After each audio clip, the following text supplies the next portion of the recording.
tane kelimenin üstünde durasım geldi şimdiki videoda. Mitofaji ve otofaji. İçinde mito geçince onun mitokondri olduğunu anlamak kolay zaten. Nedir mitofaji? Faj da aslında yani faj yemek demek. Mitofaji, mitokondri yemek diyelim. Otomatikten ya da kendinden anlayalım. Otofaji de kendini yemek. Şimdi bu iki tane yeme işi, faj işi, asıl yemek işi. Yani biz yiyoruz, içiyoruz ve o gündem konusu olarak videolarca, instagramlarca bitmiyor ama asıl marifetli yemek burada. Bu ne? Kendi kendini ye, kendi başını ye gibi bir şey. Ne demek o? Şu demek, bir kere öncelikle mesela mitofajiden başlayalım.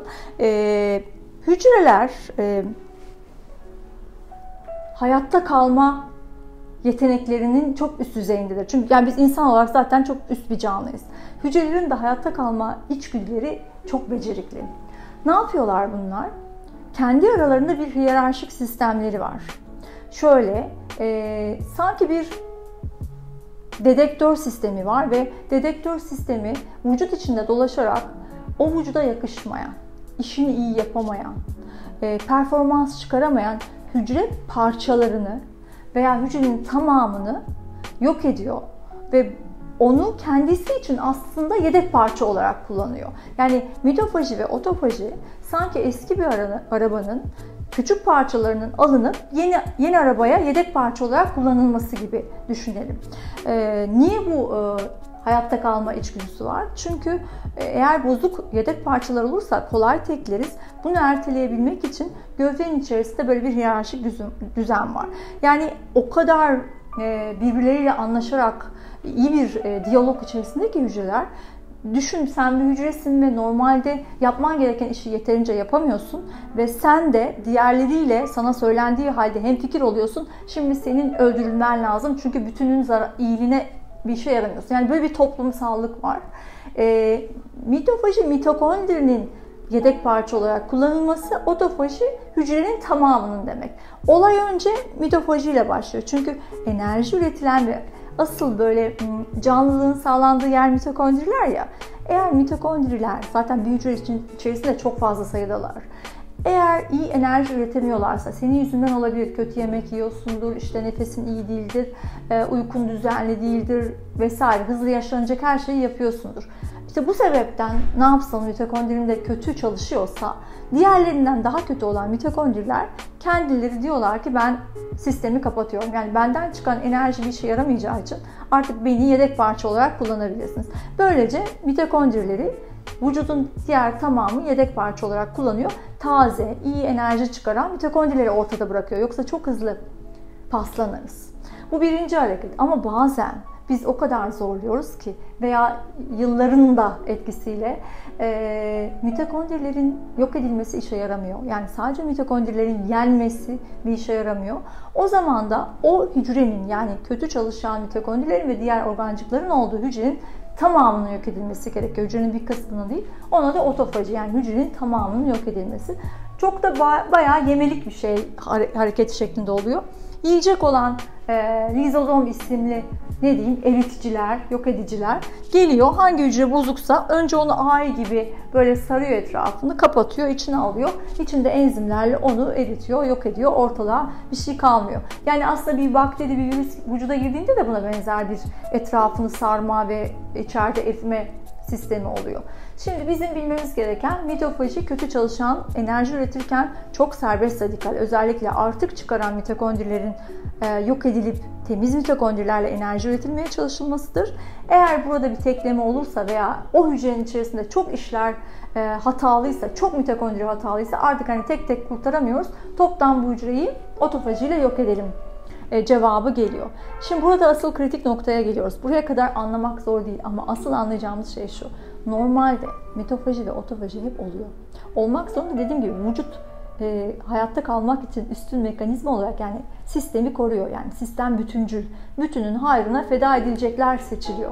Ama o seçilmelerde hata olmaması için, yani sağlam hücreyi seçmemek veya işte teklemiş hücreyi aradan kaçmadan yakalamak için, eski hücreyi bırakmamak için gereken şartlar 2 tane.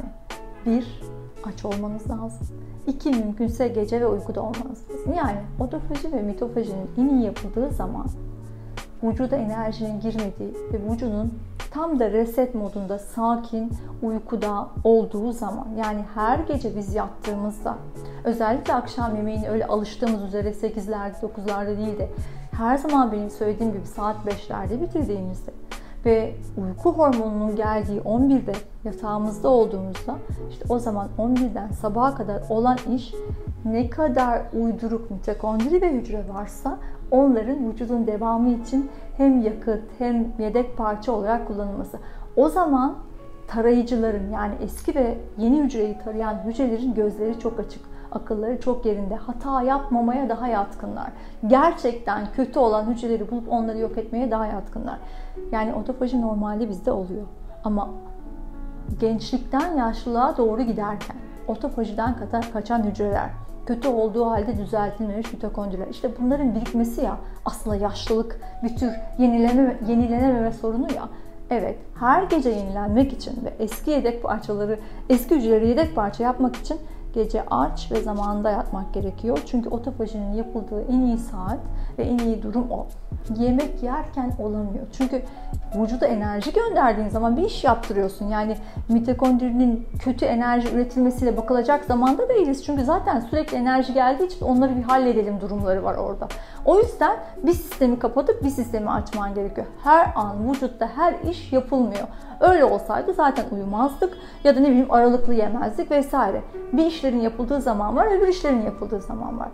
Hataları bulmak, işte detoks, neyse hücresel detoks, karaciğerin dinlenmesi, bağırsağın çalışması vesaire, makro da olsa, mikro da olsa işler günün bir saatinde birileri, öbür saatinde birileri yapılıyor. Konumuz buysa, eski hücrelerin yok edilmesi ise onun saati gece ve özellikle açlık. Yiyerek yattığımız zaman sıra bu deteksiyona, bunları taramaya gelmiyor. Başka meseleler oluyor. İşte insülinle uğraş, karaciğerle uğraş, enzim oradan vesaire. Her gece yattığımızda, çok tekrar ettiğimi biliyorsunuz, sabaha biyolojik olarak gençleşebilmek için kaç bin tane, kaç milyon tane hücremiz eskiyse onlardan kurtulup hop diye böyle küçük bir yüzdeyle de olsa her seferinde yenilerek uyanabilmek için akşam açlığı ve doğru zamanda uyumak çok önemli. Bununla ilgili Nobel de var. Mitofaji ve otofaji, vücudun recycling, yani eski hücrelerini recycle etmesi, değil mi? Geri dönüşüm zamanı. Vücutta geri dönüşüm yaptırmak istiyorsanız, sabah kalktığınızda bir tık daha gıcır, parlak, iyi çalışan hücreleriniz olsun istiyorsanız, akşam yemiyorsunuz, vaktinde yatıyorsunuz ve otofajiye fırsat veriyorsunuz. Fırsat vermezseniz yapılamaz. Yapılamazsa da o zaman tekleyen, tek tük hücrelerle kalırsınız. Mesela bazı hücreler kendilerini kolay toparlıyorlar. İşte mesela karaciğerin %20'si de kalsa o kendini toparlıyor. Hani sanki o zaman kolay anlaşılmıyor. Onun otofajisi olsa ne olur, olmasa ne olur, ya da işte karaciğerim yağlansa ne olur, yağlanmasa ne olur. Ama bazı hücreler de yerine gelmiyor. Mesela beyin ve sinir sistemiyle ilgili hücreler eğer kolay hasarlanırlarsa ve zamanında yakalanıp da otofajiyle yok edilmezlerse, sen beynin ve sinir sistemin olarak iyi çalışmayan hücrelerle performans göstereceksin. Niye ertesi gün biz akşam yediğimizde ve geç yattığımızda bir ya da alkol aldığımızda bir mutsuzlukla, böyle açık olmayan bir zihinle uyanıyoruz? Gece bile ayar düzeltilebilmediği için, yani sadece otofaji değil, başka bir sürü şey oluyor. Şuna geleceğim. Otofajinin iyi bir şey olduğunu anladık. Eski hücre gitsin.